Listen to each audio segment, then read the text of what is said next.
Sports Innovation Forum. And for all our distinguished guests, thank you so much for coming here in person on site. It is so nice to see you in person. Hi! And for our viewers, thank you so much for joining with us virtually. And for today's forum, it's so wonderful and fantastic. We just can't wait to begin. And before we start, we would like to invite Chief Secretary from Sports Administration, Ministry of Education. Ladies and gentlemen, a round of applause to welcome the Chief Secretary, Mr. Hong Jinglü. Welcome. For the welcome speech. How about another round of applause?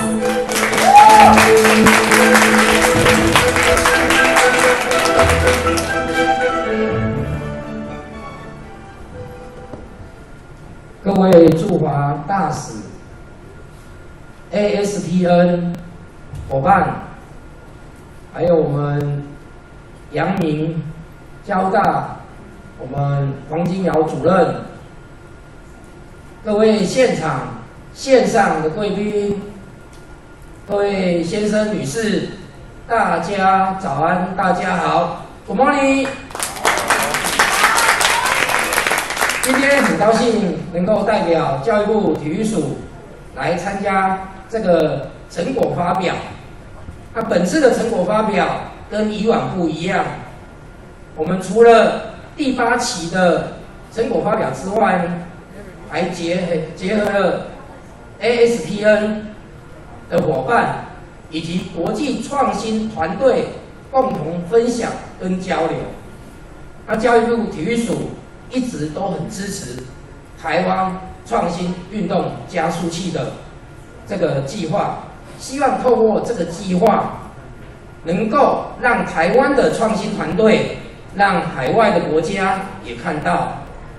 另外，在 ASPN 的伙伴，我们每年都办理这个会议，那借由这个会议，我们可以了解到各国 的体育官员他们的体育政策，跟他们的一些实务经验，我相信今天的发表会一定成功、顺利、圆满。也感谢所有与会的贵宾伙伴，参加这一次的活动。最后祝大家身体健康，万事如意。时间有限，创意无限，有限无限。 好的成果就呈现，就出现。谢谢大家，感恩大家。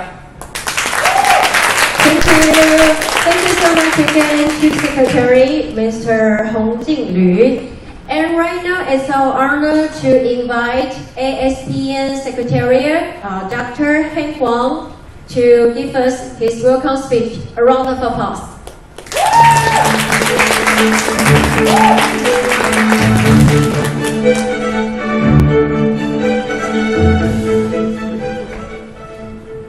Chief Secretary Liu, and good morning, ladies and gentlemen. Welcome to ASPN event. For those who are not familiar with the ASPN actually is under the APEC program, stand for APEC Sports Policy and Network, established in 2016, sponsored by Chinese Taipei. Right now we actually have 11 members. Usually we actually have the 2 events, one in Taiwan, one in the so-called regional, the partner members country. But due to the COVID situation, of course, we still like to continue the network event, but we are doing online. But still, from time to time, we try to do the mix, the hybrid. So today we actually try to do the hybrid event. We have more than 200 registered participants, but we have maybe more than 60 or 70 actually on site. So together we try to do something, to share. So today we actually very honored to present 2 sections. One actually is from 5 startups on the globe for presenting their solutions to the sports tech, especially. The second thing we are trying to look into how we're going to reach the sports populations, because it's hard for us for now, but I think it's getting better. Even Taiwan right now is trying to open the gate to accept various visitors to Taiwan. So it's about time we're actually going to work together and actually, will be success. And wish you the best. And thank you. Thank you so much, ASPN Secretary Dr. Heng Wang. And right now, we would like to introduce all the guests who are here on site. If you hear your name called, please stand up and wave your hands to everyone. First of all, ladies and gentlemen, please welcome Director of Sports Administration, Ministry of Education, Maggie Shi. Welcome.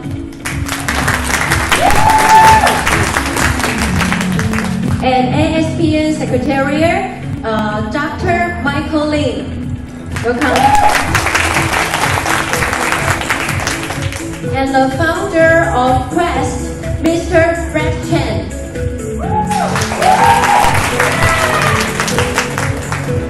And Chief Brand Officer of X Tour, Alan Zhang. Welcome. And also Head of the Israel Economic and Trade Mission in Taipei, Mr. Patrick Lahai. And Director of Mexican Trade Services Documentation and Cultural Office, Mr. Martin Torres. Welcome. And also Ambassador of Embassy of St. Lucia, Mr. Robert Kennedy. And Secretary General of Chinese Taipei Fencing Association, Mr. Xin Zhihou. Welcome. And Secretary General of Chinese Taipei Skating Union, Ren Xianwu. Welcome. And Consultant of Chinese Taipei Muay Association, Chen Yuhuang. Welcome. And Secretary General of Chinese Taipei Arts Federation, Yi Junchen. Welcome. And President of Chinese Taipei Dragon Ball Association, Zhiping Wu. Welcome. And also we have our dear guests directly join with us online. And right now it's time to switch on your camera. Yes, they are already here. How about a round of applause first? Thank you. Thank you so much for joining with us virtually. We have Director of Indonesia Sports Polytechnic from Ministry of Youth and Sports, Mr. Andy Rahman. Hello. And the Head of Department of International and International Relations, Japan Sport Council, Dr. Yoriko Nucci. どうぞよろしくお願いいたします。And also Deputy Director of Event Experience and Operations of Sports Singapore, Miss Peggy Tan. Welcome. And Director of Office of the Professional Sports Committee, Sports Authority of Thailand, Mr. Nitaya Kanchata. Welcome. And Deputy Director General of Vietnam Sports Administration, Ms. Lee Sinh Hong Yan. Welcome. And also representative from Vietnam Sports Administration, Ms. Tan Xiong Dan. Welcome.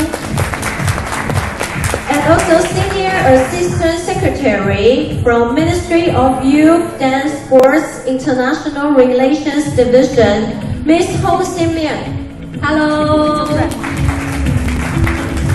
And also Ms. Nhu Na Hyaki BT Empa Johan from Undersecretary International and Relations Division from Malaysian Ministry of Youth and Sports. Welcome. And as our ASPN Secretariat, Dr. Heng Wang said, today is a big event. So right now, we're gonna take a group photo. We would like to invite all our dear guests right here, come up on the stage, and with all our viewers online. we're gonna have a group photo. Don't forget to switch on your camera.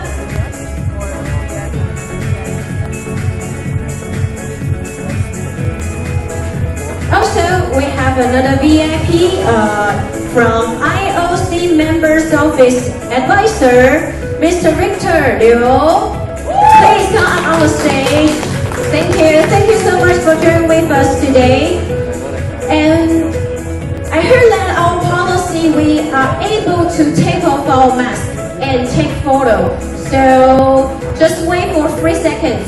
昨天有刚宣布可以就是脱掉口罩合照哈。好 ，Prepare your smile and our photographer is ready. Who is waving his left hand? Okay, 3, 2, 1, big smile.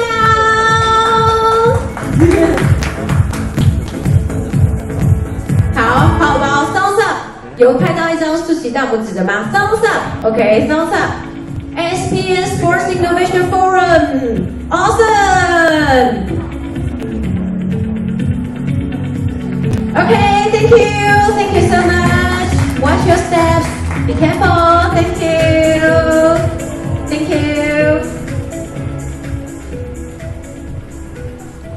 And today is a big day for APEC Sports Policy Network. So right now, it's our honor to have Associate Professor from the Creative School at Toronto Metropolitan University, Ms. Raro Walzer. And I guess she is ready. She will present the keynote speech directly online. So we will wait for Raro to start her keynote speech. So few seconds for my colleagues to get the connection. And we would like to introduce later on, we will have another panel discussion. And also in this afternoon, we will have the Cycle 8 Demo Day. You are most welcome to stay with us as all our 16 startups, they push themselves to the limits, and it will be awesome and fantastic. Waiting for it. All right, Roro, can you hear us? Yes, I can. Thank you. Oh, okay. I don't know if you're ready, so should we? Fantastic. Yes, thank you. Thank you for having me today to the ASPN and Hype GBA Taiwan Demo Day. It is a pleasure. I'm actually here in Switzerland right now. I'm not in Canada. So it is 4 o'clock in the morning here. And I couldn't be even more thrilled of where I want to spend my time than being able to address you all. We are in a time where history is made. Sport is existing in a time where we all collectively are creating history. Startups, technology, innovation are all part of the global outlook.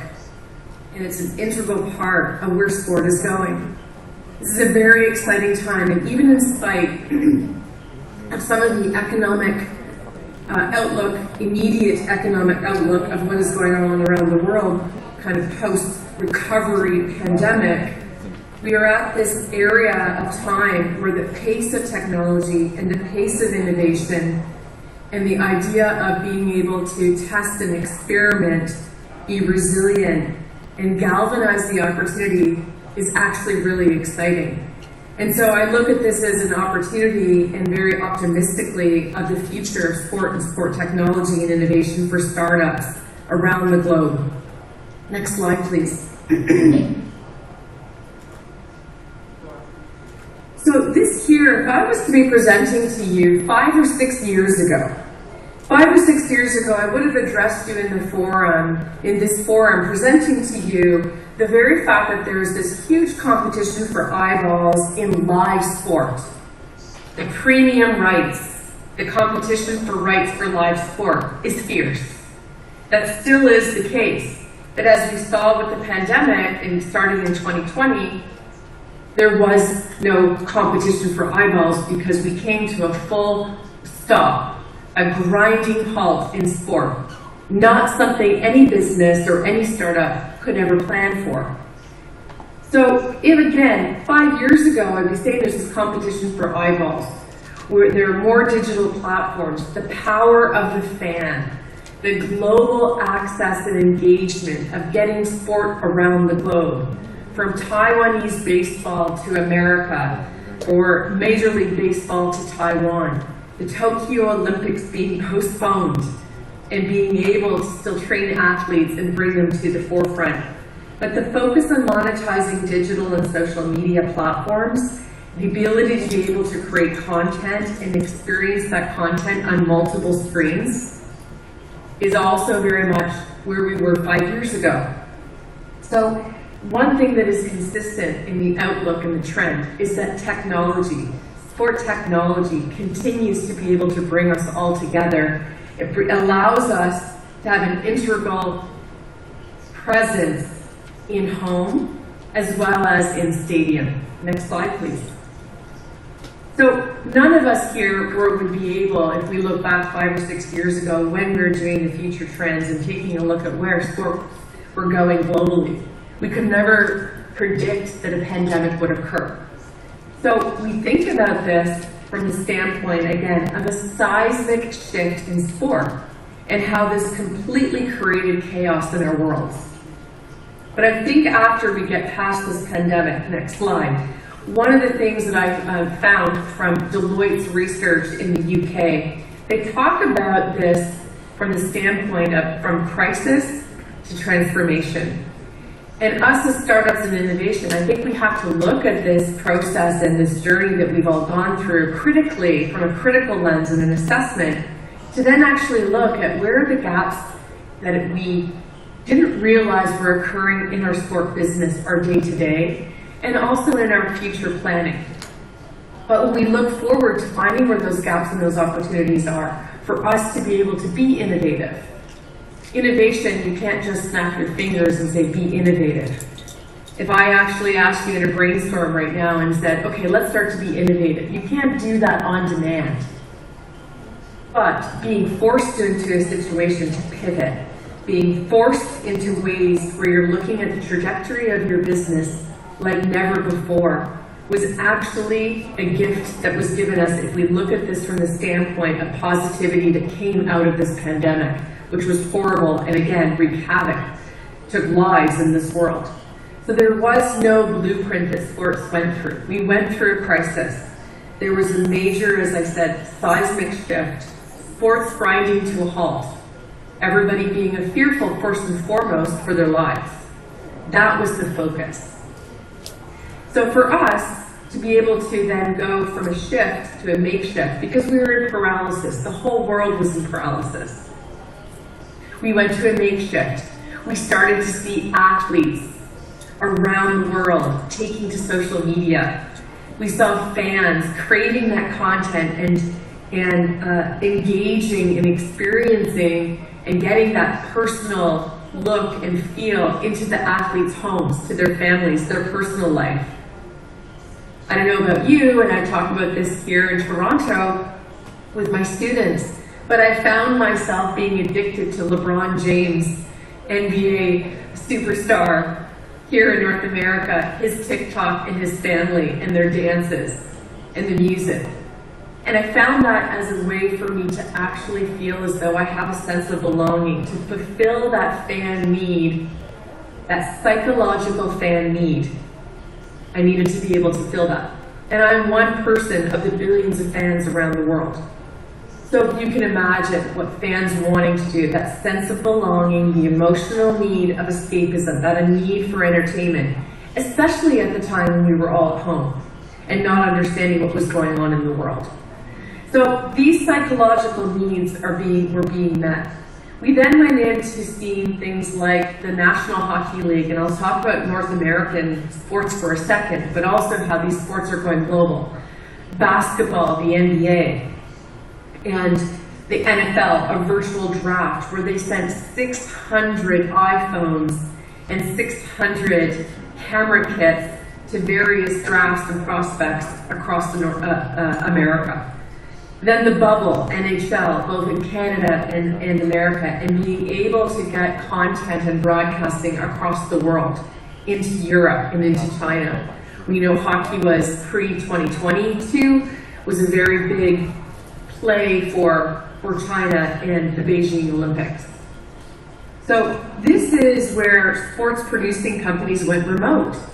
And they realized, hold on a second, one of the benefits that came out of this was that we actually do not need to send people traveling. We can actually be in the comfort of our own home and produce a live sporting event. Remote productions, control rooms.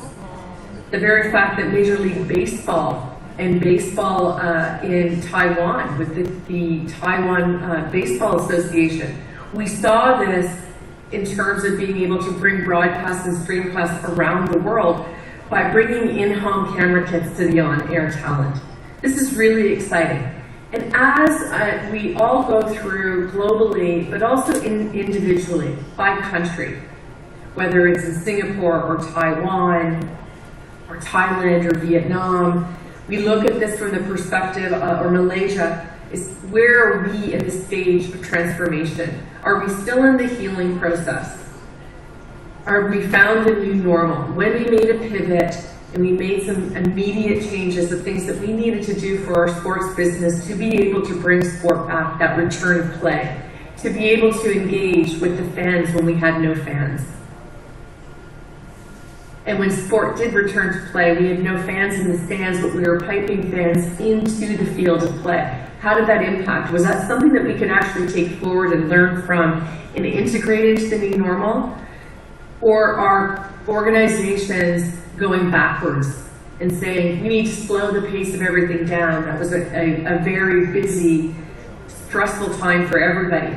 Instead, taking those learnings from the pivot, that makeshift, and then looking at the new trends. Now we're actually able to start to study what occurred, what are the new trends, and what are the new gaps, so that we're able to actually transform the way that we're actually delivering to sport populations and reaching that fan and that audience for engagement. Next slide, please. And so I like to look at this from this perspective. We had fans without live games, and live games without fans. Again, if you were told you are managing or you are a marketer within a sport organization, and I said to you, we're going to have games, we're not going to have fans there. Even before that, we have fans, but we have no live games. So how do we engage with our fans? Next, not next, just press the button to move ahead. Sports here with video games, we saw esports that was tapping into cloud-based, remote, virtualized workflows. And esports came out actually on the top because of their already digitization nature of how they communicate and how they are engaging, and their audiences are consuming esports online and streaming. And so I look at this from the standpoint of problem or opportunity. We are staring in the face from some key learnings now that we can look at this from retrospectively. Fans without live games and live games without fans. And we had sports with sport video games. So we saw FIFA, EA FIFA, NBA 2K as examples. And we get into Overwatch League and Riot and various games, motorsports. All of these where they were able to return to play basically because of technology, because of digitization and innovation that had occurred in the past. And all of a sudden, this bubbled to the surface as this opportunity.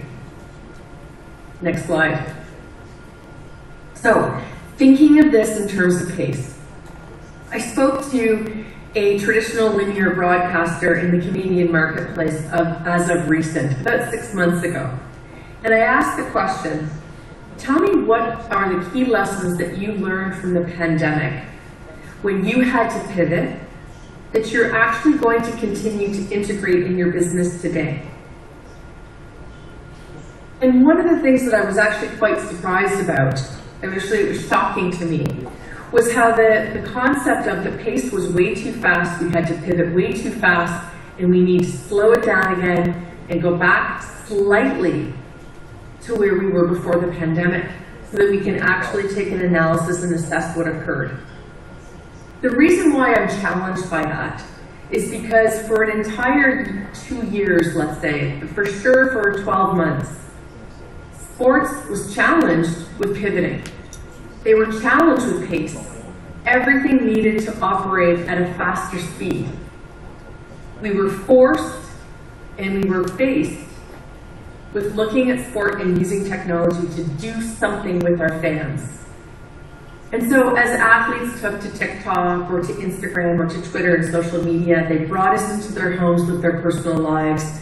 We started to also see nostalgia, where traditional linear broadcasters were putting forth old games, epic games, past championships, to engage with the fan base, to be able to put something on the broadcast.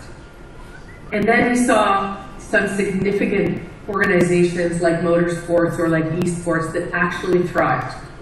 So the pace, obviously, that we went at globally, every single sport organization, for the most part, professional sport organization, national sport organizations, the ministries of sport, all were concerned about participation because people were not able to play sport.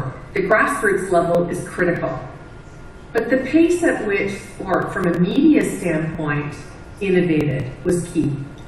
We cannot keep up necessarily with that pace because it also has impact to human beings. But it was an awesome opportunity for us to experiment, to test. And so the challenge that I was having with the Canadian traditional linear broadcaster was, I think that it's actually taking too long for you to assess what occurred. So what are you doing to put in place to maintain a certain level of pace that is sustainable based on your past? Number two is to take a look at the innovation that came out of it and the gaps. And here's the opportunity to learn that as quickly as possible so that you actually can take a look at the growth and the opportunity in the future. So pace, technology, and innovation and how we're connecting. Next slide, please.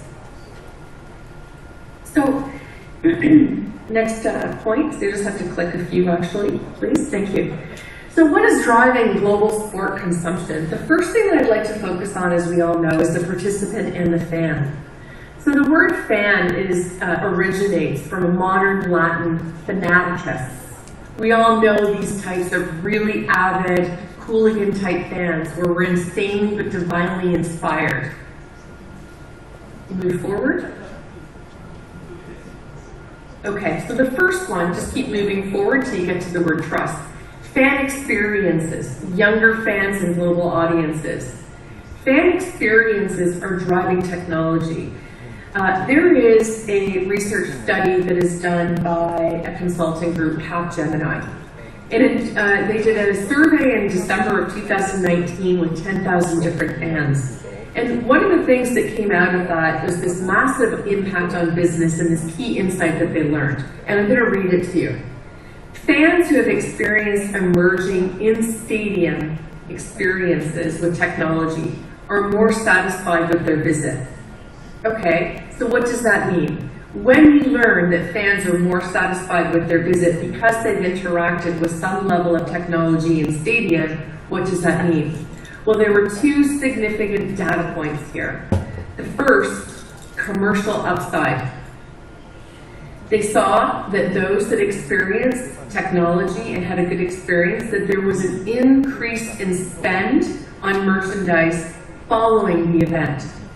The second data point that impacted the organization commercially is that they had an increased spend on online subscriptions.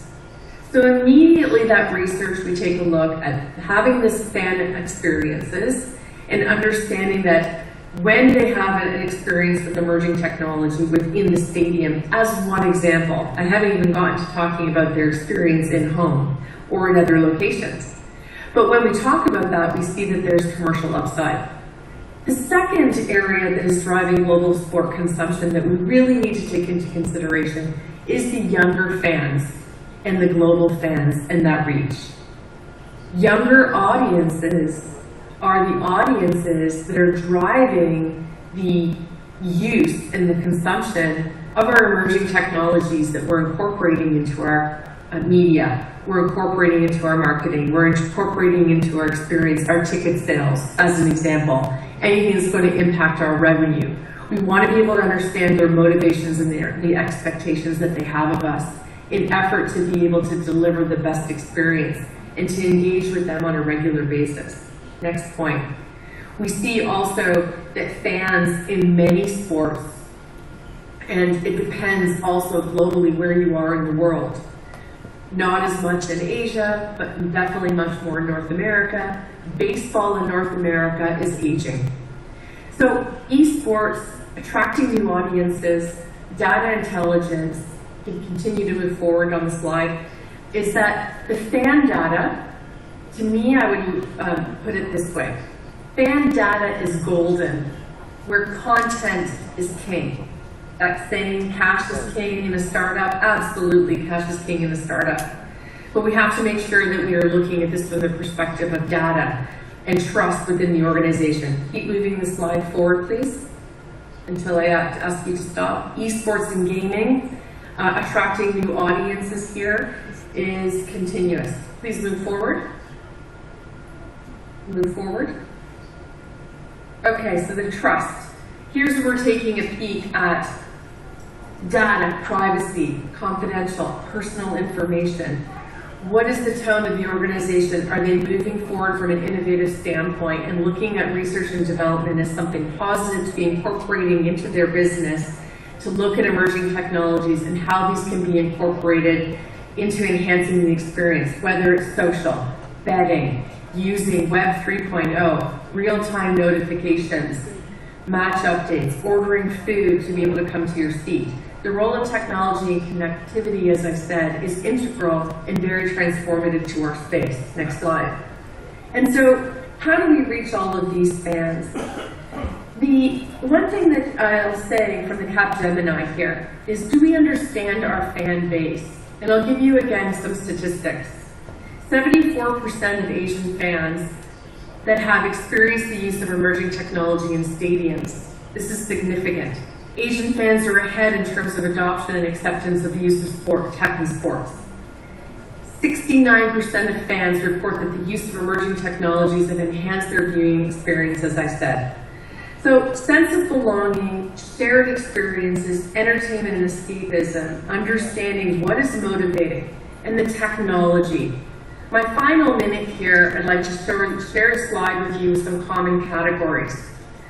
And these common categories in technology are areas that we need to absolutely pay attention to while we're merging the physical and the virtual worlds together. Headsets and wearables, AR and VR technology, blockchain and non-fungible tokens, how that's being integrated. We need to look at this from ball tracking, camera-based, stadium, clothing technology, equipment technology, RFID, analytics and data mining, digital, and even drug testing. All of these different categories have a role, and all of these different categories are providing us opportunities. Yes, in some cases we saw that we don't have enough time to be able to pivot in the direction that we need. But as we take a look and assess what has occurred in the business over the last 5 to 6 years, and then over the last 2 years, and we look at the outlook and the trend, as I said, is positive. The impact that sport technology and innovation will have on sport revenues, on ticket sales, on merchandise sales, on fan engagement, and reaching the global population is critical.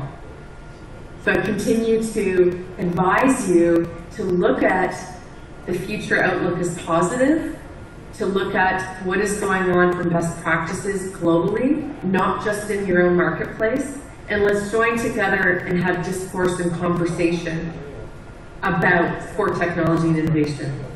Thank you for having me today. I appreciate your time and I wish you all the best.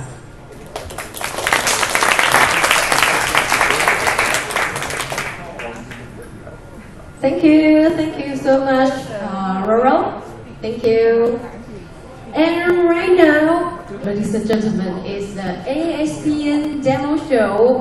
For this part, it's our honor to have ASPN Secretariat Dr. Michael Lin to be the moderator. Welcome.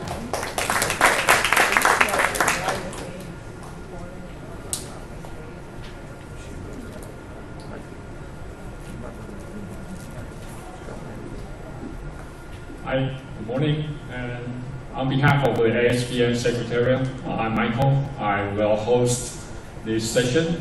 So this session is, we call it the ASPN Demo Show.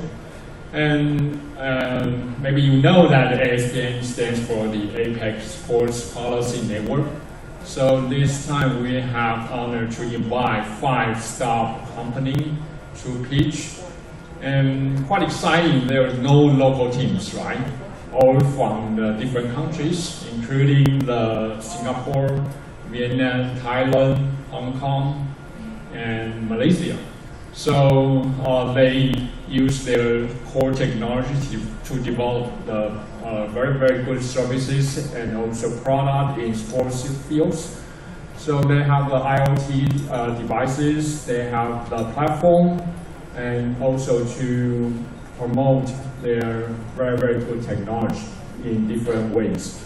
So let me start, and also I will bring them on the stage, and they will give you a very wonderful pitch. And so the first case is from which one? Gavin, right? Is it? Gavin, yeah. So Gavin from Hong Kong, and he has IoT devices for the people who want to lose weight. So they have very good services. Let me show to you. Thank you. Hello everyone. All right, good morning Taiwan. I am very excited to share with you our solution and our product. Fun fact, I'm actually from Taiwan, but I'm speaking from Hong Kong. So I hope I can share what we've been doing in Hong Kong for the past 3 years to you guys. So I'm Gavin Liu, founder and CEO of King Space Technologies. And we make a device that can check your diet and metabolism in a breath. So how we started is actually quite interesting, because I noticed that there are more and more keto restaurants that are opening around, not only in Taiwan, but also in Hong Kong. So this is all to fulfill the demand of ketogenic diet and also the fitness population. So first of all, ketogenic diet is a diet where you eat a little amount of carbs, but a lot more fat and protein. So this usually goes along with exercise. And with this combination, you have fat burning, and fat burning leads to something called ketosis. Pretty much, you're just going to lose weight and be healthy. And in Taiwan, on the internet, people make a lot of dictionary on what you can eat, where you should go. And this is definitely a rising trend where people combine diet and exercise together. And when you're on this diet, the main question is your diet on track? Turns out, checking your amount of fat being burned has been unreliable through a breath. There has been really a lot of reviews of products saying, why is this device telling me that I'm burning a lot of fat when I'm just laying on the bed? And why do I get a random number when I blow harder or softer? And all of this is actually linked to one of the key technical challenges that they did not solve. And Beagle, our product, is a ketone fat metabolism analyzer, and it actually solves all of that problem with our patent that we filed in Hong Kong through Hong Kong short-term patent. And this patent is about fabricating the proprietary ketone sensor that we have. And we also have a proprietary noise isolation technology. So if we look onto the curve, we can see the yellow curve has a very big spike, and everything combined. It's a signal and a noise and everything combined. So this is what other people have been doing. But we realize there's actually a lot of noise we need to separate from the signal. So we did this separation, and then now we have actually normal and measurable signal from our breath. So from this, we can get a metabolism score. If you're constantly on a score of 1, it means you're burning glucose, and chances are you're going to gain weight. And if you have a score of 10, you're burning more fat. So you will be able to be in ketosis.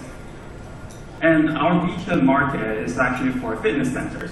It may sound contradictory. We're going for diet, but why are we aiming for fitness centers to start out with? The main thing is that we want to attract the keto users and people who are on keto diet into fitness centers. And then at the same time, we also want to allow fitness center members to check their own fitness progress. And people may ask, okay, there's a lot of body fat analyzer like InBody within the fitness center. Why do I need this? Because body fat analyzer measures the outcome, but Beagle measures the progress, which is a lot more addictive when you're in progress of losing fat. So we look for a subscription model to fitness centers. We charge them a user fee of 600 Taiwan dollar per month per location. Even if we only tap into 30% of the market, it will lead to a sizable recurring income. And with Taiwan, it's a very special case. There are more restaurants coming up and on a rising trend. So we actually add this into the category and we'll gain about 2 million Taiwan dollar per year recurring income. So that is pretty good for a market like this.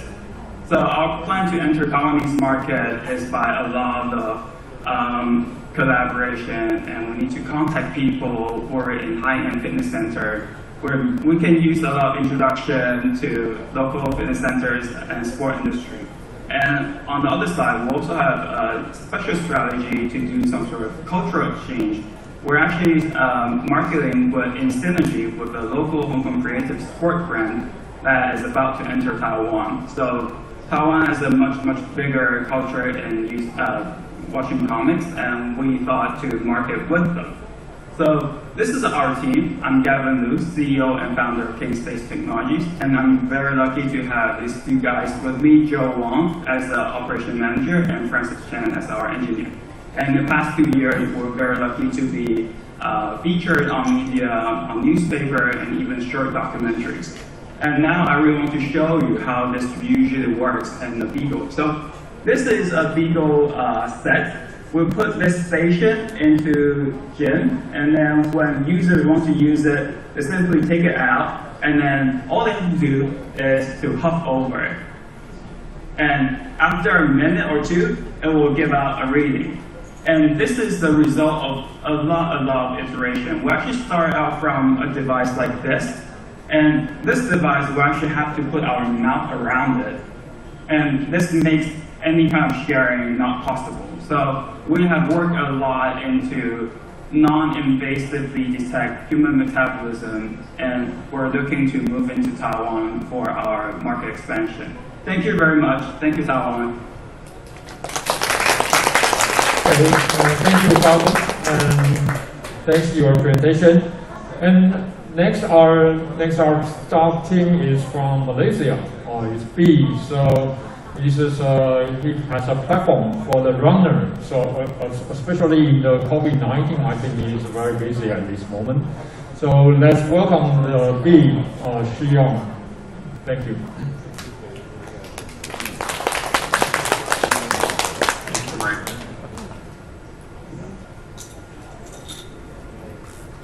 Just to make sure everybody can see my screen. Yes. Cool. All right. So good morning, everybody. My name is Shiyong from DIG. I'm one of the alumni of High Sports Innovation Accelerator in Taiwan. So I graduated in 2020. So yeah, I'm actually a distance runner. I've been participating in events such as road races, marathons for more than 13 years. So today I'm here as a co-founder and CEO of DIG. We are basically executing a mission to empower communities' engagement through the inclusive fitness challenges such as running, walking, and hiking, of course with technology. So we believe sports innovations can be done right to bring people together with the benefit of overall physical and mental health and wellness. So what are we doing in terms of creating team? So if you look at what we are doing, right, we're actually creating teamwork. We create team spirit and the spirit of camaraderie. So we create this for big and small organizations such as brands, corporates, and non-profit to bring their employees, fans, and communities together through our unique challenges. And this is basically how we achieve that. We transform inclusive physical activities such as running and walking into a team sport, where participants need to play a part to help the team to achieve the goal. So in the conventional races, it is always the fastest, the strongest, or the one that ranks the longest will win. So that is great, but the concept itself is not inclusive enough when the goal is about participation and the teamwork. So slower people, they couldn't qualify and couldn't contribute to their organization in a positive way if we follow the conventional method. So indeed, we have our presence in a few geographical areas with communities coming from Malaysia, Taiwan, Macau, and also Singapore. And together we have ranked more than 38 million kilometers with more than 5 million activities. We also created some signature challenges such as Run Liga in Malaysia and Round Taiwan Challenge in Taiwan and Round Singapore Challenge in Singapore. The most interesting part of hosting this running league is actually the interaction between the communities from different regions. So when we hosted Round Taiwan Challenge with our partners, Yundong Biji in Taiwan, we have seen participations coming from Malaysia, Macau, and Taiwan local communities. And last year, when we hosted our first league in Singapore, we are able to see the interaction between the communities from Singapore, Malaysia, Philippines, Macau, and even India, which is fascinating for us. Of course, we are not stopping there. We have a dream to, and our dream is actually in the Asia-Pacific region with our distinctive and diverse culture within this unique region. So we wanted to create the inclusive sports league for the communities in the region. Imagine there's a league for all the banks in the region, there's a league for all the schools in the regions, allowing everybody to have a chance to represent their communities at the international levels. And this will bring the economic benefit via sports tourism, via sports products and participations. Cultural exchange will come in from the participants themselves, and of course, it elevates the awareness of health and fitness in the region. And it is hard to create. You might be wondering, is it hard to create one for your communities? We actually made our product better this year by allowing beginners to actually host it for their own communities within 10 minutes. So with this, more people without the sports events organizing background are able to create or use our framework to create and host their own challenge for their own communities. And these are some of the organizations and brands that use our platforms. As you can see, we are not only serving sports-related communities, but also non-sports related organizations such as electronic products, alumni groups, and even corporates. And one last thing I would like to mention here is, you can also use our solution and host like an international brand by doing this one thing, which is just drop me an email. So thank you very much again, and my name is Xiong from Big. Hope you enjoy the pitch, and all the best to all the startups that are going to pitch later in the demo day. Best of luck to you guys. Thank you very much. Okay, thank you, Xiong. Thanks for your presentation. And our next stop will be the radar drone. And just like the B is our alumni of the Hypespin GBA program. So let's welcome the Akira from Radar Drone, please.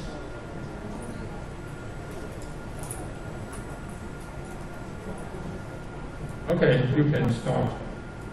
Okay, hello, 大家好. Good morning, everyone. Thank you for having me today. So, my name is Akira from Radar Drone. We are a drone software company based in Singapore and Japan, supported by about 71 pioneers enterprise and also our investors.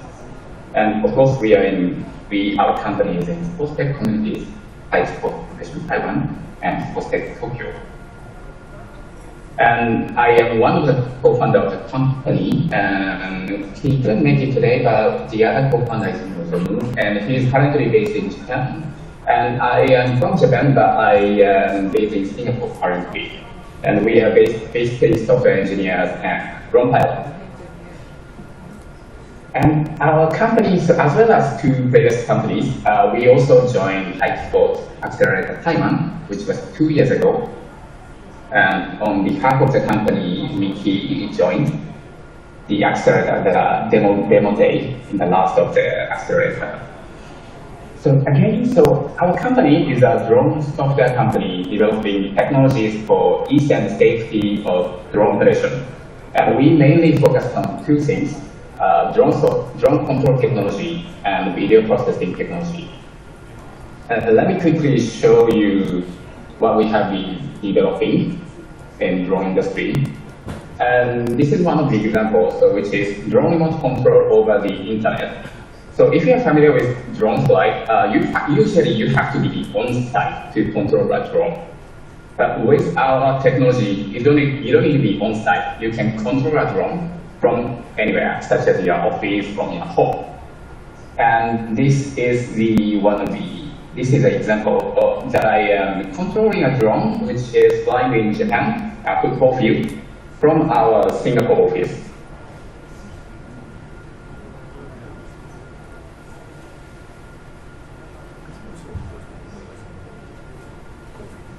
And also we do develop other technologies, automatic flight technology based on location data. A drone is able to follow athlete with our software. This is fully automatic flight.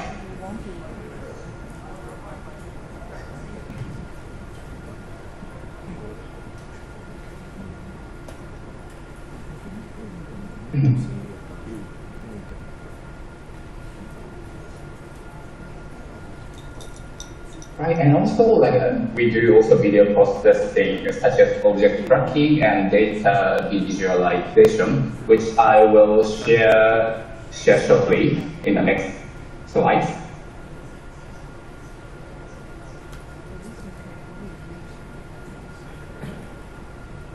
And with these technologies, we support a variety of sports events. So let me also share what we have been supporting, so such as marine sports,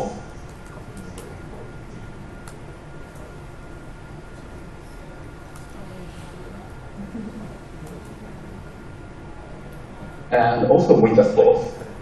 Because usually drones go with the sports which need a wide area. Because usually fixed camera is not able to capture the view properly.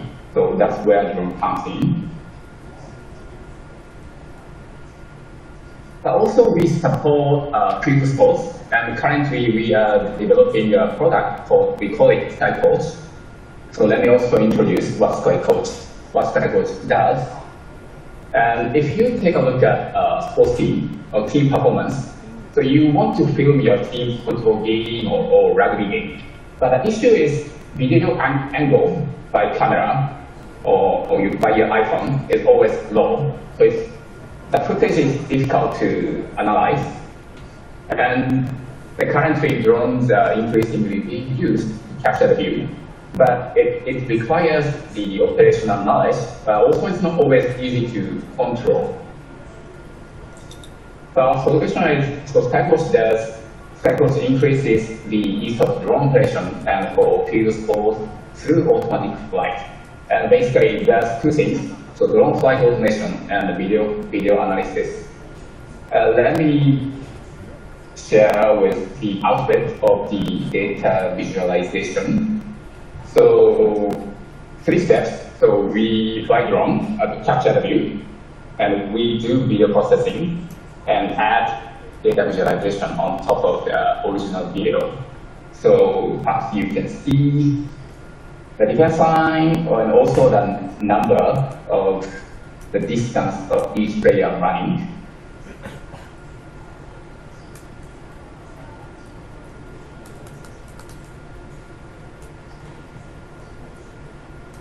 This is also the other outcome.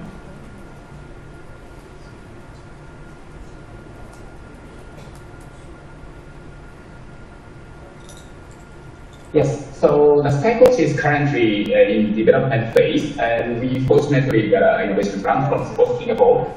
And what we look for in Taiwan, we always look for collaboration opportunities with local teams, the sports institute, sports companies. So if you're interested, please contact us. And thank you. That's all my presentation. Thank you. Thank you for. Okay, thank you, Akira. Thank you for your presentation. So next we will invite staff from Thailand because he has he's not here in the presentation in the screen, but he prepared a video for us. So let me introduce the golf team from Thailand. So let's play his video. Thank you. And I'm here to introduce you to Golfing, the golf booking platform from Thailand. So it's very simple nowadays to book flights, hotels, and activities via online, right? But it didn't used to be, especially in terms of golf. It used to be quite difficult to book golf. So we said, hey, there's so many people doing flights, hotels, and activities. How about golf? So we said, it's time for golf to go online. And that's what we did. In 2014, we launched our golf booking application. And now, after quite some time, we have evolved into becoming much more. But let's show you what our app is all about. So in the golfing application, you can simply come in and maybe search for a golf course that you already know that you like, or even just surf around, browse around and see maybe there's some golf course that looks interesting and you can go and play there if you want to. You can also look around and see in our store to see if there's any equipment or merchandise that you're interested in or need. You can also book leisure or even travel packages through our platform. And of course you can book golf, right? So let's go and see. Let's go and see if there are any fun golf courses at Bangkok. Yeah, in the Bangkok area. Alright, so once here you can search around and see what are the interesting golf courses. But let's go to Bangkok Golf Club and see some more details about the golf course. Yeah. So there's some information about it, and if you like it, yeah, let's go and book on Friday. Yeah, let's go and play on Friday and see. Maybe in the morning would be fun. Yeah, let's go and play in the morning. And then my group is about 4 people, so let's say 4, and we each need a golf cart, right? So let's go and see the booking details, and let's apply a discount, yeah. A welcome golf discount, just for fun. And once we're done, we can just press the pay button, enter our credit cards, and that's it. You're done. It's so very simple to book golf nowadays, and that's what we've been providing over here in Thailand. So actually, we changed golf in Thailand. So in Thailand, there's about 250 golf courses, and through our application, we can offer about 180 golf courses. So we have roughly about 70% of the market. Plus, with all the other activities, we have so much to offer to people nowadays. And not just right now, but 3 months advance booking up till last minute. If you want to go and play golf tomorrow, you can, just through our application. It's that simple. Just select the golf course, select date and time, pay online, and we're done. Very easy. Now, since then, we have evolved our platform to be not just a golf booking platform, but we also have media, like the Golf Week Today, so we can share the news and events that's going on around in Bangkok, in Thailand the whole time. We can also offer white label golf booking platform for our golf course friends, so they can provide golf booking through their website as well. And also we have been doing a lot of partnerships with big brands, big events such as the Honda LPGA tournament, which is the biggest golf tournament in Thailand. It's an official LPGA. So for them, we have been doing the website, we've been doing the online ticketing, as well as offline ticketing and media as well. And we also been doing a lot of partnerships with other big brands such as AS, the biggest mobile telephone company in Thailand, BMW, K-Bank, as well as the government tourism authority of Thailand, and many, many others, such as banks, airlines, automobiles, you name it. And what about internationally? Well, now that things are starting to settle down again, with the situation, we have been getting more and more requests nowadays from agencies, from tourism authorities, from all around the world.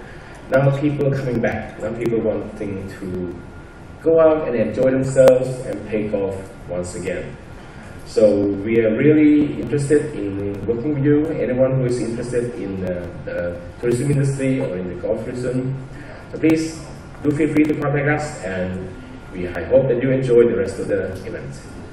Thank you very much. Have a good day.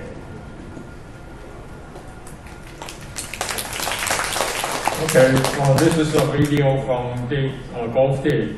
And so right now Golf Day is the largest booking system for golf industry in Thailand. Okay, we will move to the last one. The last one is coming from the Vietnam and recommended by the Vietnam Olympic Committee. So let me watch his pitch. Thank you.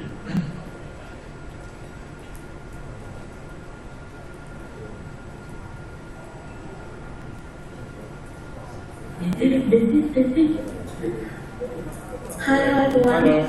Hello. My name is Sung and thank you for having me today. It's such an honor to be here to share with you an idea about new concept for sports communication. And first of all, I want to invite you all to watch a quick video with me. Next slide, please. No.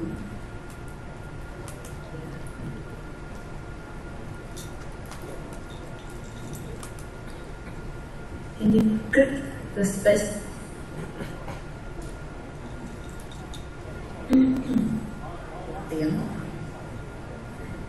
So, I think that some of you have seen the image of Vietnamese people somewhere.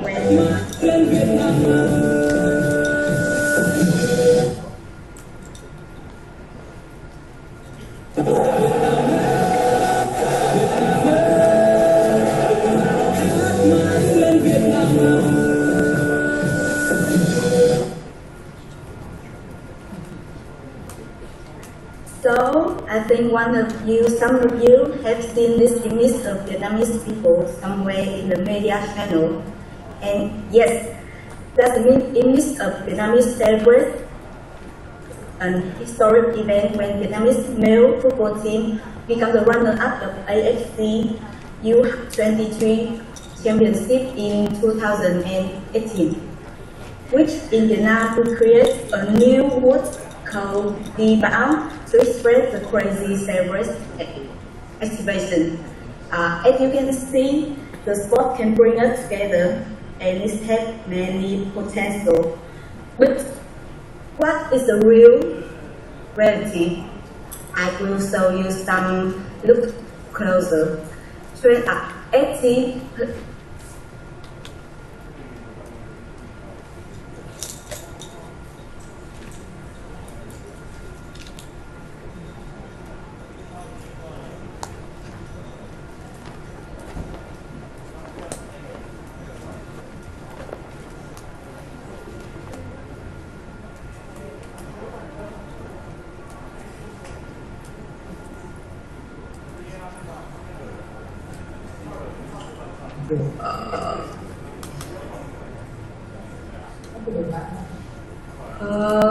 Chị nghe tiếng Anh đúng không?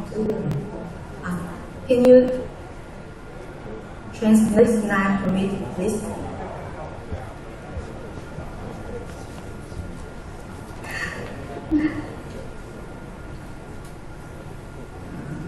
Okay, I guess it's a technical issue from Vietnam, not from here, right?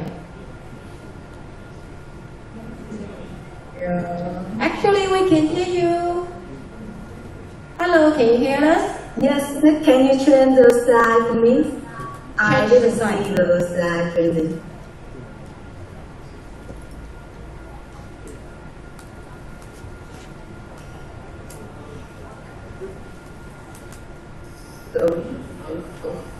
So. Hello.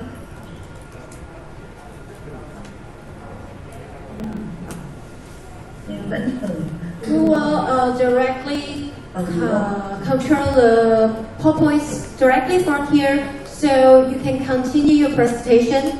Thank you. Okay, I see the straight the slide.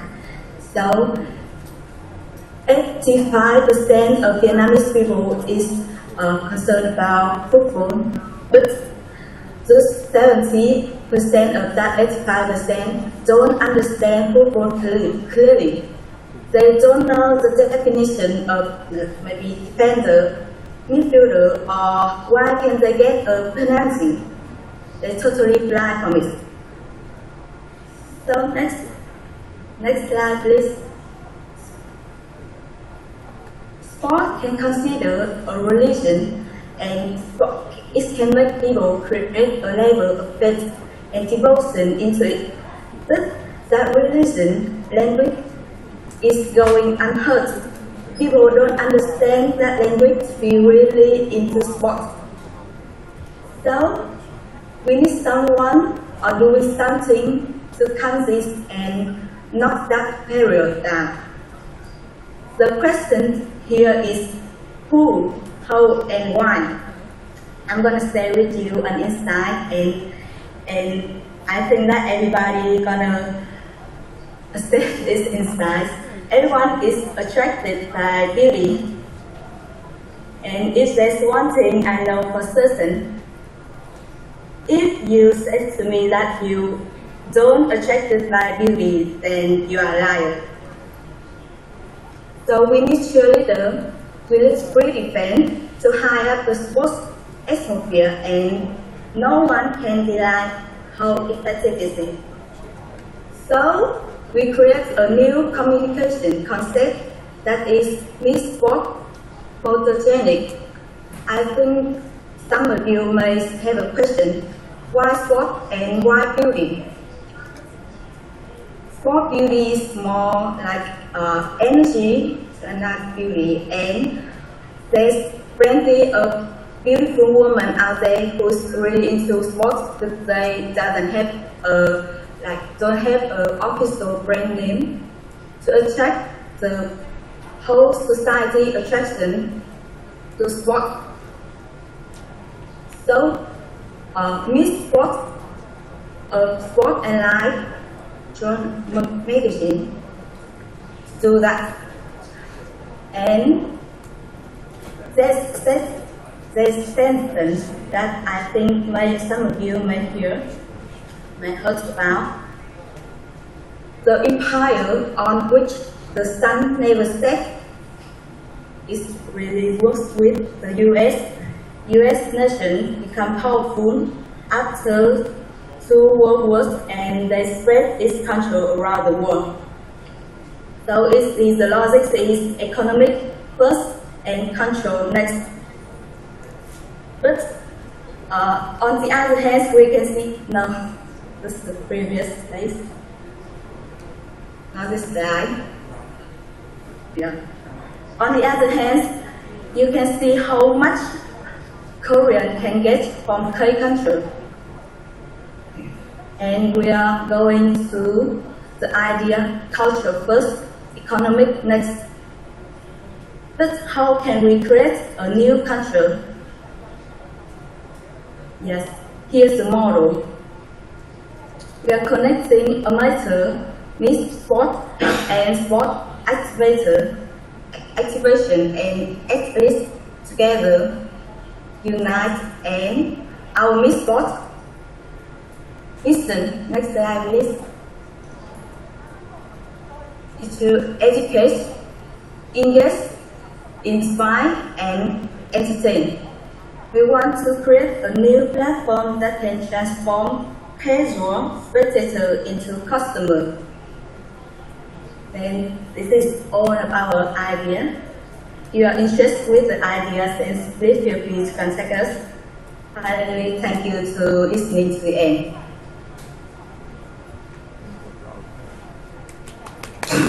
Thank you. Okay, thank you. Finally, we can see you on our screen. And I think this is the end of the 5-star speech. And you know that the ASPN is trying to connect all the members together, especially in sharing the idea, the knowledge and skill. So we can see the different countries, they have a very elite sports staff in their country.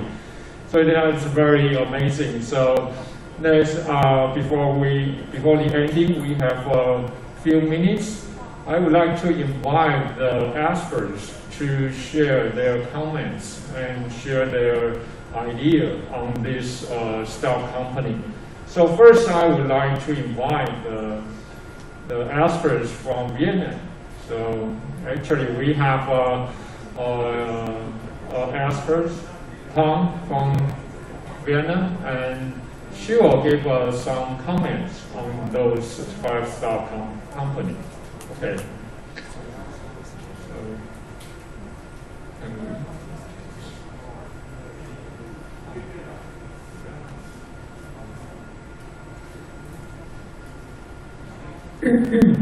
Hello? Hello everyone. Hi. Yeah, nice to meet you all. And first of all, thank you for having me today. And all the speech today touched me so much. If there is one thing I know for certain, it is that this is the right time for us to do something new for sport, especially in Vietnam. And having been as an athlete before, so I hope that all the projects here turn into real practical applications so that the sport language can be here. Sport is not create a reason to celebrate the sport is culture. So I also hope that we can turn into more the emotional like this in Taiwan or in somewhere in over the world to share with you the story in Vietnam and hear the story about the world, the sport in over the world. Thank you. Okay. Thank you, Tom. Thank you, Tom. And the last one, I would like to invite an expert from Chinese Taipei, the Hank, to give us some comments and share his ideas on this 5-star company. I'm not so sure I'm an expert, but I've been told to give a comments. I think the 5 company, I think from the different region, I look good. I mean, for the first case, as the King's case, I think that's quite easy to use. I see a lot of the related similar, but it's very complicated. What their solution is very easy. So I think it's quite useful. If my person like to use that, so I think that's a good business case. Okay, not limited to Hong Kong, of course, Taiwan and the globe, right? I think they are that BRB. I know them quite well because they are our alumni. I think they have the first setup also in Taiwan. Actually, have the remote event together with Taiwan. Right now, they are doing the similar thing in Southeast Asia. So I think from the concept point of view, it's good. I mean, certainly there's a business case need to be established as well. So who paid them? How are they going to grow significantly? I think that the opportunity is there. Just need to make sure the business is there too, right, to support the operation. I'm quite impressed by the red dot because the Thai actually have the yard, the racing, but they are doing the soccer or the football. Of course, how going to use that data for the so-called business practice? The coach going to use that data for the defense, for the the strategy. I think at least we have that information in place. So I mean, the presentation is quite impressive to see what they can do. Because how the sports actually be able to align the distance, the strategy, whether be in place. So the coach probably can use that very scientifically, like use all the data, which are also pushing a lot in Taiwan right now. As I mentioned maybe before, we have the 15 billion NT dollar actually initiative for the next 4 years. So I think the data, sports data is very critical. So I think that is very useful. Hopefully we can just use them. The Thailand cases, I think they're very unique in Thailand now, right? Because especially if the tourists, right? So the people from the globe like to go to Thailand. Somehow they are not so familiar with the information locally, right? So for example, Taiwan probably have a 60 golf course. The Thailand right now has 180 plus, right? So for me to go and then which one to play, somehow, of course, usually introduced by the friends, right? And if I like to look into this, that's kind of useful. So the uniqueness of itself, it became more, I think it's there, especially for the people from, different countries, go to region. They have to find out something which it may not be indicated by friends or, the travel agents, but they want to do it themselves, right? So, I'm in around the area, so where I should go? Right, and maybe that's quite useful information. Of course, the service platform always like that, right? So you actually provide service, provide information, you sell stuff, and then you have a high-end customer. So you want to leverage that. So I think that's a good approach as well. I'm quite amazed by the Vietnam case, especially the motorcycle, the football game after that, right? So like, wow, that's a business, right? So you see the population, the crowd is so crazy, right? Even though they may not be familiar with what is detail, but they're just so crazy. And once they're crazy, you mean that you will pay the money sometime, right? So from that cases, I think the approach is very good because from the culture to economy, I think I kind of buy that, right? So I do attract by something which I'm not familiar with, but I like to see the thing which is maybe the beauty what she mentioned. But I think that's kind of bringing into the game. So I like the idea. How much they can bring the money, that's another story, but that's the next step anyway, right? So I think it's just involving the sports or related sport, right? Other attraction to bring someone who are not familiar or not actually passionate about it, but actually be able to participate. So I think all five presentations look very good to me. I think that's something I want myself very engaged. Hopefully we can engage in it. Thank you. Okay. Thank you, Hans, comments. And so this is the end of this session. So I'm happy to see all of you stay here and also listen all the pitch with patience. So let me switch the stage to our host. Thank you very much. Thank you. Okay. Thank you so much, Michael. Thank you. And right now we're going to take a short break for 5 minutes. 5 minutes, and we will be right back.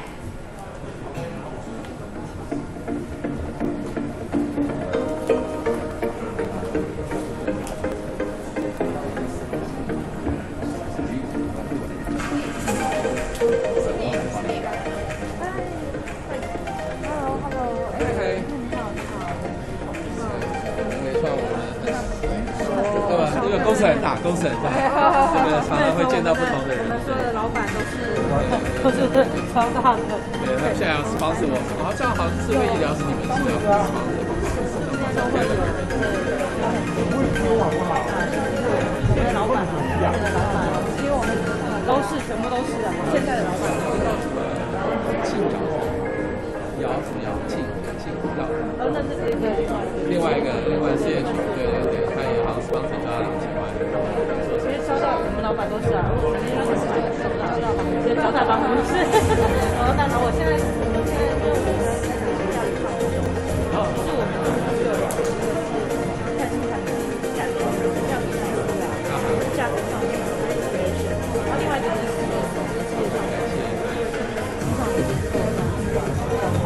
对，那所以我不想说有点对啊，我刚才我们是国际的毕业，毕业上因为我们也毕业都是对，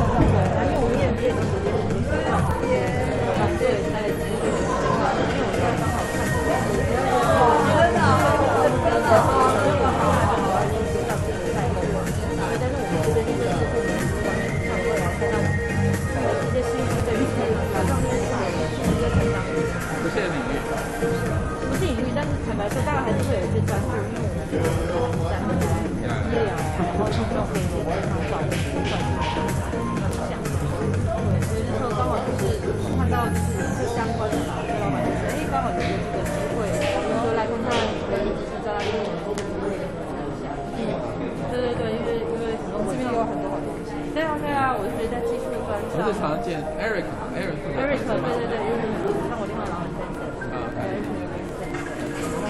因为分成这边很厉害，然后另外一块就是像我印象中最早是有个叫 Frank， 是 Eric 老板，不然他接了一些东西，然后他本来是他。我创现在因为唯影。唯影那是不是正方？那是另外一块，就我们没有。这我放的是另外可以在这。另外一块，不过是有另外一个发展，希望有些新然后接上的特殊的。我觉得我们真的很需要，就是说资金的投入好。对，我觉得其实我们对，我们俩就是会有一些会学习看，对啊，我觉得是团队以外，然后可以就是有团队来做增加。我们努力。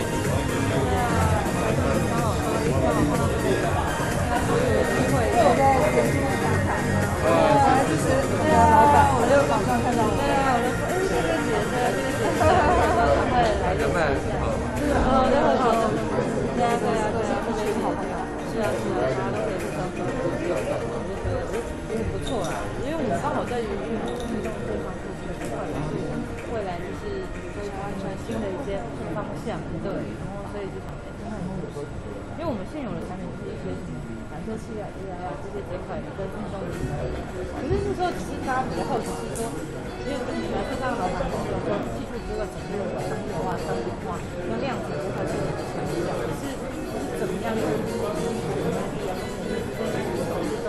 长期内都是很快，但是怎么样让它可以量产，然后持续创这些团队让它利用，或者是这个是产品技术跟应用，跟新的上面。我们的 program 我们现在在90几家公司吧，那每年带20家，然后有一半是国外团队，那募资其实还蛮多的，大概2公司。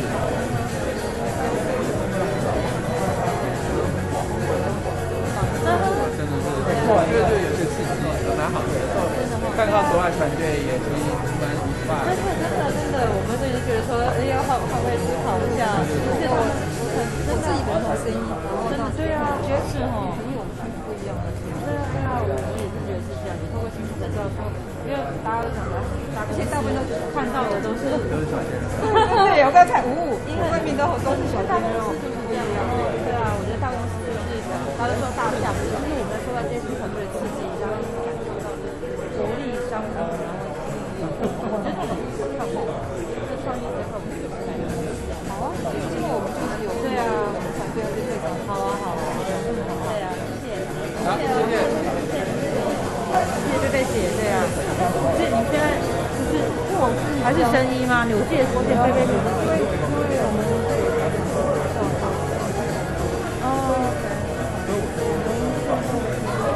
阳明交大的。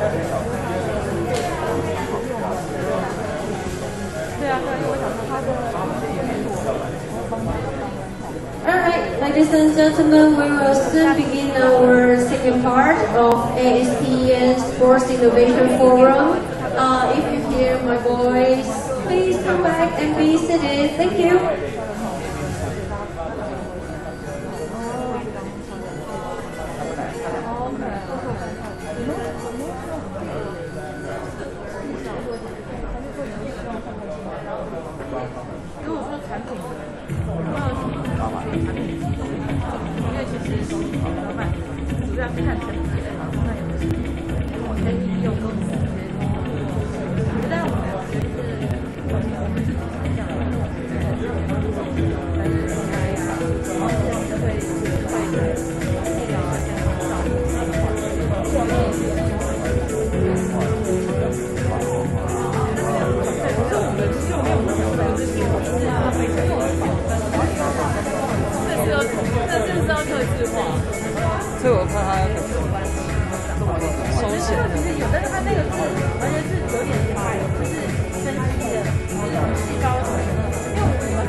所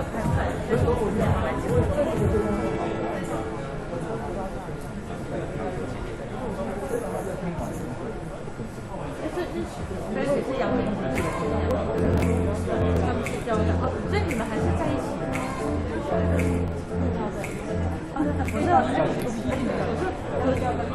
现在是多大？可是你们会搬不会吗？还是在这样子？已经有他是交大的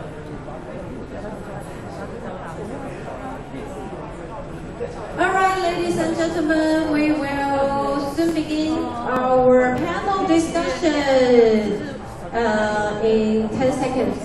Should we do the countdown? 10, 9, 8, please go back here. And I need to have ASPN Secretariat Dr. Heng Huang back here with us. Alright. Please be seated. And for the viewers, are you back?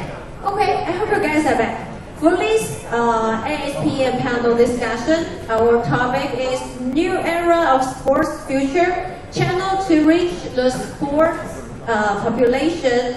For this part, we will have two moderators, including ASPN Secretariat, Dr. Heng Huang, and also Deputy Director, Events and Fan Development from Singapore Sports Institute, Peggy, to co-host with us. So for the audience who is right here, can I have some applause, please? Ladies and gentlemen, please welcome Dr. Heng Huang. And Peggy is online with us already. And also, we would like to invite the founder of Quest, Red, welcome. A round of applause. Woohoo! And also, Chief Brand Officer of X Pure, Alan Zhang. Alan, come on. Woohoo! All right. And Peggy, Roro, and Prista is already online. So, should we start? Hi, thank you. How about you start first? Well, right. Can you hear us? Oh, sorry. Yeah. How about you start first? Because you are co-host this section. Thank you. Thank you, and it's always been very kind of you. I think it's very strange trying to moderating from thousands of miles away. I can fully understand Laurel's at 4 a.m. in the morning in Switzerland, and I enjoyed that presentation a lot about the fan engagement, the new ways of reaching to our new fans, the millennials, the Gen Zs, and using of the technology and innovations. That's right up in my interest. So that was really very, very insightful. Thanks, Laurel. Just a quick intro of myself. I think I've been with ASPN, it's been a long time back. It's always feel like family. Friends like Maggie and Hank and Yuriko and Andy. And sorry for those that I do not know you. I don't mean to be unfriendly, but this is the ASPN family, and I think we have grown together on this journey. As the name suggests, it's not just about Taiwan, it's about APAC economies, it's about sharing best practices, and like what Laurel says, it's a new era of sport, bringing sport back. What is it like for the world? And most importantly, what is it like for the fans? And data is the new gold. How do we use that in terms of data analytics and data intelligence? So I think I'm very excited to be back. Thank you for your warm invite. Have not met any of you personally. Hope that maybe we have a time. Brad, Alan, Krista. Yeah, thanks for joining us. Maybe I think the topic for this discussion is about the sports future, and I have always in my mind this little tagline that I believe in. It's really about reset, reimagine, and reinvent the future of sports. Right? And in Singapore, just to share a bit more, we are bringing back events back with vengeance. We just had World Table Tennis in March. We had the Rugby Sevens in April. We just finished the Super League Triathlon Arena Games, which won the Sports Industry Awards for using technology and the avatars and the way they combine the real and the virtual world. We just finished the FIBA Asia Cup last week. And the Singapore Badminton Open. So you look at what is happening in Singapore, I think it's a good mirror to look at what's happening around the world. So we're very excited to bring sports back, and I think the future of sports events is for us to reinvent. It's for us to reimagine what it looks like. And I think maybe just to kickstart, I think fans are the most important. I think the whole pandemic has shifted, what Laura said, right? Has shifted the dynamics from the rights holders, the broadcast rights, to the fans. The fans are demanding more. They want to know, what LeBron James eats, what he likes to sing, and what he does with his family, and they want to know about my views and my thoughts and how I could contribute to the whole culture of the club. And of course, there's a big piece of fan that we need to put at the focus and the center of all our planning. Secondly, I think it's about innovation and technology. In Singapore, we have partnered the Global Sports Innovation Center, GSIC, powered by Microsoft, right? So Laura, you can check them out, the GSIC. So it's a setup Singapore has partnered to bring to Singapore to make us the Asia headquarters for sports tech. And we'd love to see how that we can continue to grow with the ASPN family. And I think along this innovation piece, it's ranging from Web 3.0, thanks to, well, we can say Steve Jobs and Mike all this name come up. It's about NFTs, it's about AR, VR, it's about virtual realities, and I don't know what's the next phase, but Metaverse is definitely the buzzing word. I think it's a lot to be said and to discuss about what exactly it means for us. I've asked many of my young friends, how do you feel living in a dual world? They're like, no problem. Okay, I think Peggy is very excited about this first. So I think she also brings us a lot of new topics that we can actually organize in the next few sections. While we are waiting to reconnect, I think we have two panelists here. I think Alan's actually the things that we bought is more affordable, right? So, but the Quest is a new watch, which is more expensive, right? So we'd like to see, how you really be able to engage the sport populations in a different way, right? A different vertical. So how about start from the Quest? Thank you for having me participate in the discussion here. So, our product might be a little bit pricey, but I would say it's not like crazy expensive though. Yeah, compared with the user in our demand, the people who be able to join the diving activities, most of them pretty much like with some like a proper like a job or something like that, and maybe the house owner like 90-something%. And also they also really care about like what they're gonna do in the leisure time. So diving activity is like really popular in like around 20-something to 50-something years old, like age range, and also including combine some like adventures in the water under the ocean.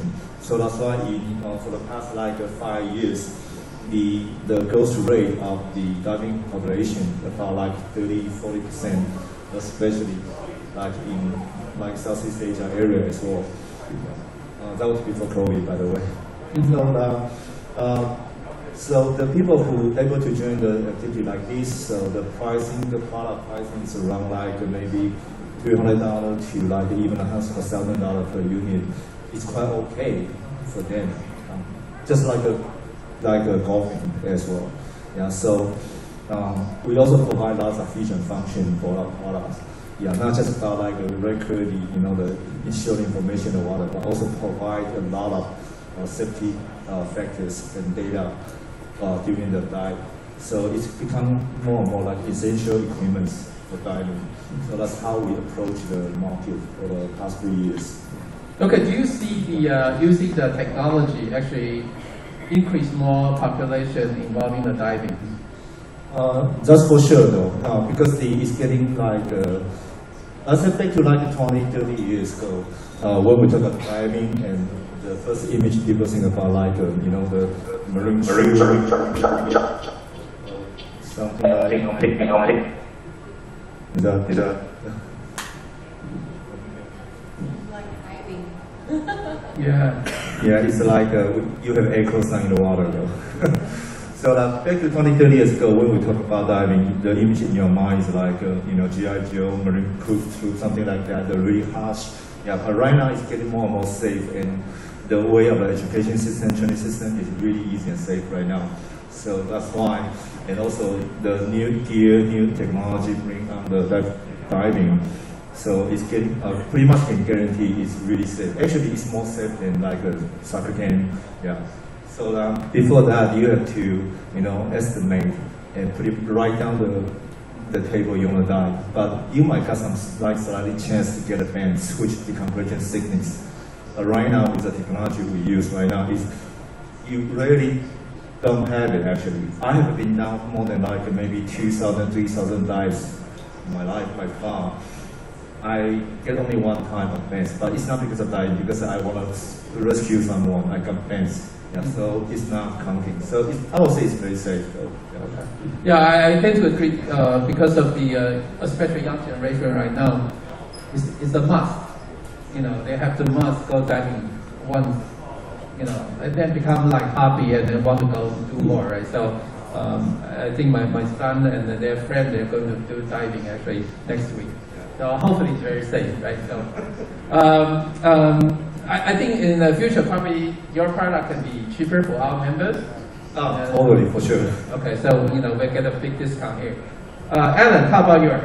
Like I think you have the mask, right? So quite useful for the sport outdoor and also others. So what do you think about your solution associated with the sports population? I think our company is focused on prevent the air pollution. It's not just like normal air pollution, like maybe Japan, it will face the pollen problem. And about Australia, maybe it will face the wildfire issue. Yeah, it's all include the air pollution topic. Should I continue? Yeah. Yeah. So yeah, that's totally we prevent to the problem. So I think today I will share is about how we approach our target audience. Yeah, for our product is just a mask. So we will approach all kind of the target audience, but we think the crowdfunding platform is very suitable for us. Not only the target audience profile is similar, and also our mask is probably like the more innovation or novel. So that's how the idea they like. Okay, how about let you ask you a very cool question, right? Now the COVID situation is getting improved, right? Because originally the way we actually got impressed by your mask, because you can wear the mask and do the heavy exercise. Because of the flow of your mask is much better, and then you have a good protection. What do you see your product position now if the COVID situation gets released? Yeah, it's very interesting. In 2021, the Taiwan government got a restriction about the mask. Is everyone need to wear a mask, especially in sport. Yeah, it's very painful the exercise because we all know it's hard to breathe with the mask when you do sport. So yeah, we got a chance. We create an anti-case mask, but it's very it's hyper easy breathing. Yeah, it's hyper easy breathing. So yeah, we got a chance and we put it on the crowdfunding and we got very great the number. So this product we will continue to approach the other sports, not for COVID, but for exercise and the people will live in the polluted region. Yeah, they still need to prevent the air pollution, and the mask is good for them because it's very easy, hyper easy breathing, but it still keeps the 95% protection. Okay, Krista from Thailand. Hi, Krista, long time no see. Hello, Frank, how are you? Yeah, great. So what do you view about this and how to reach the worst populations? What have been done in Thailand now? Well, actually, it's not something new, but we can call that new in old because we use new technique and new way to do in the old platform. For example, that in Thailand we do have something called a health park in every province, and in some province, the big province, we have this health park in every district. So it's quite easy to make people, I mean, especially on the young kid, to be awareness about their health by sport. And in the other way, we try to put some tools and some equipment, and especially very exciting to make it more fun. And more than that, during COVID-19, it's quite very difficult to go to see each other. So that we do some workshop, but we make it easy and convenient to access. And something that we found, for example, we do some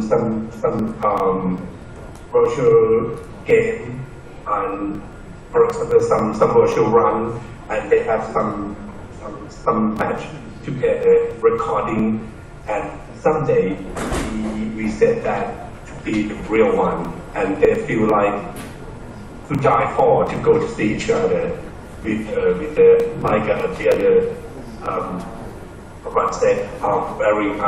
very confident mass, which is more safe, something like that. Okay, do you really see the population coming back by having all these set up or the virtual one? I mean, you really see the people eager to coming back, or there's a kind of slow growth, recovery especially in Thailand? It's very fast. This moment is very fast. And one thing that we found is it is concerned about the influencer, because I think some of you may know that in Thailand, in Bangkok, we have a new Bangkok governor, and he's kind of like a sport man, right? And every morning he's going to run and check it out on all area in the town with running. So, and he live streaming all the time, and it's kind of like 10,000 of people want to do like he do, because normally in Thailand everyone said we have no time, but he can do something like manage. Because I think a right influencer and role model is very deep. Okay, great. It's kind of culture first, right? So you have a model, people follow, and not quite sure what's happening, but maybe it's the right thing to do, and then become more popular in the future, right? So great to see that another example there. Laura is very impressed by your presentation. You also talk about Asian, more engaged to the digital technology. Do you like to leverage a little bit more on that? What kind of evidence you actually have? Does that really bring into the engagement of the sports the events or they do to go exercise more? Yes, so this was some research that was done by Gemini Group specifically, and they were actually looking at around 10,000 fans from around the world, which is really great, and they were able to break down some of the Asian markets. So this is a very interesting one, and I would say that this is anything to do with in-stadium experiences, as well as or in-venue experiences as well as at the home experience. But also the very fact that younger audiences are much more tech savvy than the more maturing audiences. So being able to stream or being able to access content or be able to access sport when you want, where you want, 24/7. This is what it's about. There is so much clutter in the space, so much snackable pieces of content, but that is actually what they're used to. And so being able to take a look at what that technology experience is and how you're actually able to add that to your brand, how you're able to add that to your overall business, to understand how that technology is actually driving the consumption with that younger audience in Asia. So, you know, being ahead even in esports, Asia, and starting, let's say, or at least most condensed in terms of connectivity in South Korea is a very big play on this. And able to consume. So the way that they're also interacting with one another, the social connection with one another is adding to that value.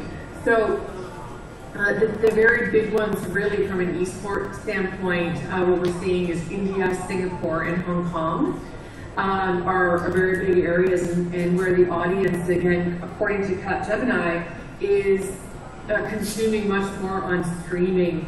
So not just, let's say like Twitch as an example, so not just looking at traditional linear broadcast. And this is where I want to say the traditional linear broadcasters is they really do need to wake up because their time is evolving, and what we're seeing with DAZN and what we're seeing with Twitch and new white label platforms that are coming out, even the fact that we're hosting various different content even on TikTok, or full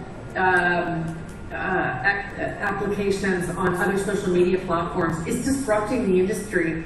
And so I love the fact that it's actually this audience, this younger generation, where they're seeing that I want to be able to use technology to engage because that's how I engage with my friends and my family. That's how I feel like I belong. Esports, people belong and they create community. So being able to create that community globally, but also take a look at each individual country to understand it, not just as a geographical region. Right, I agree with you. In the past, you know, certainly the Asia, actually Southeast Asia, Asia in general, the involvement of sports is the percentage-wise is far less. Now, so things from the e-sport or the digital tech, they're actually kind of pumping up in terms of the involvements more. The thing is that there's also the country has some concern, you know, because they still want their, you know, the people go outside for real sports, not e-sport only.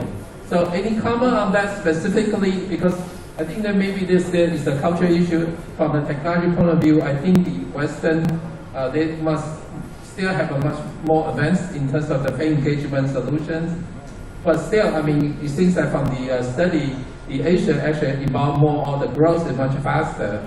So do you think there's a cultural issue? People like to go outdoor and indoor, but it seems that the pay engagement is the people, especially the young generation, they all engage, right? They want to do that, right? So, but why there's a high growth in the Asia? Because why? Yeah, so a few reasons I think that. For sure, I think what you're talking about also is participation, actually being able to play the sport, to get out and physically be able to play something, and I think it's also, I mean, weather dependent, cultural dependent. You know, in Canada, as an example, golf can only really exist less than 6 months of the year because of the fact that we have our snow in our winters, whereas in the United States, it's much different. We take a look at the different types of sports, badminton, baseball, and the different types, swimming and diving that are much more popular in, let's say, Taiwan as one example. But I'm really curious about this because participation, we need to get people to fill the pipeline and continue to grow the sport consumption and the consumer, the viewing consumer, and those that are going to be purchasing. They need to also understand the sport, understand the rules, potentially play the sport. So, of course, this has put a dampening on things because of the fact that we haven't been able to go out and play for 2 years and now we're coming back to it. That all said, I want to mention one thing about the cultural difference and the opportunity with the Western market versus, let's say, the Asian market, is that in North America in particular, and even Europe, they're looking for new formats, which is why we're seeing basketball huge growth in over the years, and hockey huge growth, let's say, in China. And then also how cricket is becoming more popular in the Western side of things, and as we actually start to have more immigration in our countries. So this is, the integration is becoming more global, and the intersection, because of the fact that we're able to use technology to be able to provide broadcast access. So new formats, giving access to sport, because in North America, as their audiences mature and as they actually saturate their audiences, they need new audiences. So looking at emerging markets in Asia and looking at opportunities for in Asia is exactly what the Western organizations are doing. One other point on this is just as an example, I mean, the basketball is massive, soccer, football is massive even in Africa, and it's growing in that space. And so Asia and Africa, more markets are opening up for bigger sports. Okay, thank you. Yeah, that's good comments and also observation. Peggy, any comments? Yeah, I thought those were big points that brought up. I think the reason, maybe one reason why Asia is really booming in terms of adapting all this so-called the esports for number one is connectivity. I think Asia has a good level of connectivity, and I think secondly the price plan is very affordable, right? So it's very cheap to own a mobile plan in Singapore and in India. That's why you see those high numbers. And I think thirdly also it's also about the weather and the lifestyle of Asia. Like in Singapore, it's so really humid, and it's not like you guys want to go out for a run. I do that every morning, but it's humid, so weather plays a fact. And therefore, I think the younger generations, like what Laura said, they are born with technology. They are born like one championship was born in the digital age. All they know is about digital, and they were right on the cusp of that. But I think the next point I'd like to highlight is, are people yearning for live sports? Definitely. I mean, based on the past 5 events that we brought back in Singapore, it's all sold out. We just played to a game, obviously it's football, right? It's the largest in Asia. Liverpool versus Crystal Palace, 56,000 at our national indoor stadium, right? So basically, people are looking back for live. I think if you are a true sports fan, nothing can ever replace that in-stadium experience. Nothing, right? To be able to feel your fans cheering with you, the blood and sweat, and the smell. There's nothing you can replace that via technology. Having said that, I think technology is also important, and all brands must learn to monetize that platform and engage their fans 365 in a year, rather than just 6 weeks before the competition. And I think the last point is, do I really believe in esports? I don't really think it's a story, but I do really think it's really sport. Obviously, people would say you need that focus, you need that muscles with your fingers, and you need the core muscles to stand right there and play. But I think people are there for the esports because of money. The money is too good to be true, right? I mean, whether you're endemic brands or not endemic brands, you are into esports because of the money, and because with esports you can access millions at one time. There's no geographical boundaries, there's no time boundaries. You literally, the whole world is an oyster. So I think esports will only grow, and I think the challenge for those of us who still believe that physical activity is important, and I believe all of us do that. I'm so glad the Bangkok governor, I'll be in Bangkok this Thursday. I hope I can run around the parks and meet him. Hopefully I can meet him along and talk to him more about that role modeling, right? I think for Singapore, one of the strategies is to use esports to convert the esports fans to try physical sport. So have a try. So we just did a NBA 2K tournament. So you play on a console with your friends for the first half of the game, and the second half you actually go out there and shoot some balls, real basketballs, right? So I think we're using that virtual sports strategy to also get younger ones to understand that, hey guys, I know playing virtual is good, but the real thing is actually even better. And I think for Singapore, lastly, we are going to probably host the Olympic Virtual Festival next year in March. So it's a big virtual sports and talking about coming to Singapore. So I think the whole world is excited. We cannot ignore that life has changed. The hybrid blended way of life has changed. It will never go back.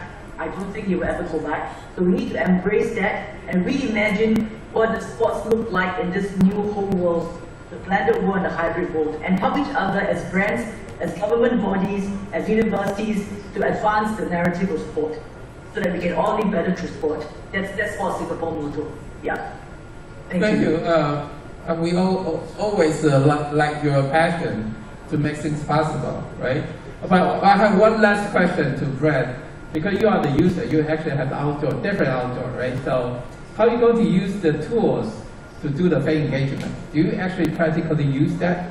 That's my last question. Okay, of course, I think about diving, I would say the most difficult part for us is it's not like every other sports. Every other sport like soccer, like football, like basketball, every sport you can name down. It's all about you can have a game, competition, like first place, second place, something like that. But in diving, we don't have that. We don't compete with who is the deepest one, who dived the longest one in the water. We don't do that because it's about risk your life. Everything about diving, we also about one thing about safety. So it's kind of difficult for us, holding a scuba diving game, compete how long you can stay, how deep you can go, something like that. So it's very difficult. But for us, for the past few years, it's kind of question, keep thinking about how we can, without a game, without a competition, but still engage the users, still increase the market. So for us, okay, but at least we have one thing in common. We need an icon. We need an iconic role model. So that's why we try to co-work with some celebrities who enjoy diving, some movie stars during the diving activities. That's another way to attract the eyeballs of the new entry users. Or secondly, we create our own role models. For example, we find someone he got a potential, we can create some world record to the deepest free diving activities, or create some different really special Guinness World Records. For example, actually a couple years ago, I tried to break the world record of the stay in the water for around 24 hours. But I didn't do that at one time. So I tried to practice for 8 hours, 10 hours, and 12 hours. Yeah, then COVID, so I didn't keep trying that. But we are thinking that if we can hit a record, that will become something we can talk about. We can have the record for to promote our brand, product, or even the whole activities. Yeah, so that's about creating the iconic role models. And secondly, it's more about the location. So we co-work with some really special facilities like deepest swimming pool. For example, we co-work with one of the deepest swimming pool in Dubai. Yeah, they have more than 60 meters deep pool and really fancy and really nice. And lots of people from Europe, Middle East, they all go there and taking that activity, taking free diving. So we co-work with them and show our brand and show our product, or even design some the purifier or water system, or design a depth gauge, something like that. So that's another way to engage to the market user, to show we are professional about this kind of activity, and also even the professional design as well. So we can't Olympic game about scuba diving, but I will try to engage that in this kind of ways. Yeah. Okay, because time limited, so I think we see the different approach.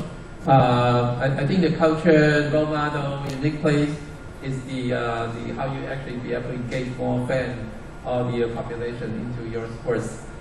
Thanks to all. Here's the Brad, Alan, Krista, Lauren, and Peggy. So let's conclude the section. Thank you all. Thank you. you, everyone. Bye-bye. Thank you, everyone. Thank you for our moderators and all the speakers. And right now, it's almost the end of our ASBN Sports Innovation Forum.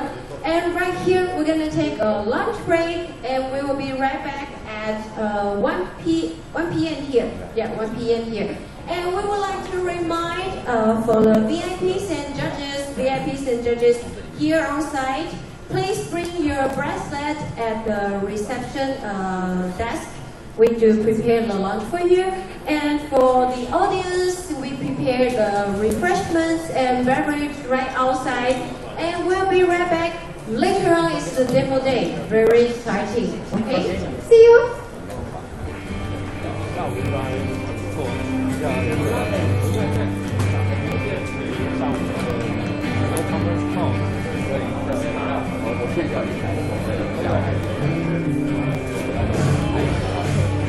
Ha ha ha。